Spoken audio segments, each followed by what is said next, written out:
بسم الله الرحمن الرحیم. درباره یک مرض روحی چندین بار ما مطالب بیان کردم. بسیار خطرناک است، بسیار خطرناک و او حسد است. حسد تقریبا بگی که نمیتونی 100% 95 تا 99% مردم در زی مرض مبتلا هسته.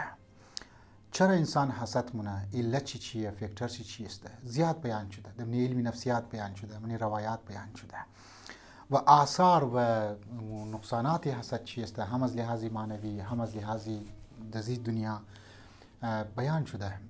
یک کلانترین فاکتوری حسد ایه که انسان در غرور مبتلا هسته، انسان در برتری مبتلا هسته، انسان خود خوب خیال مونه و لذا کوشش مونه همیشه که چون که خود از دیگران برتر کسته نشو بیده، درای برتریش هر رکاوٹی باشه، هر رزिस्टنسی باشه، هر رزिस्टी باشه، او در خلافش آواز بلند کنه، خلافش ایستاده میشه و ما برتر هستم.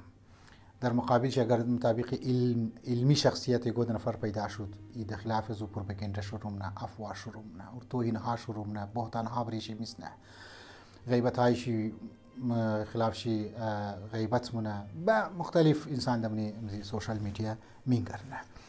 حتی انسانی که در حسد مثلا مبتلا میشه و دزی بیماری که مبتلا شده، مو میگن در تاریخ، یعنی در تاریخ که نوشته است، در قرآن نوشته است که حضرت آدم علیه السلام را که کچی حسد کرد شیطان، یعنی ابلیس لعنت الله علیه، او به خاطر همزی دو چیز بود. یک خود برتر خیال کرد، بس برتر چون که برتر خیال کرد که ما ذاتیش خلق شدم و از بعد حسد هم شروع کرد.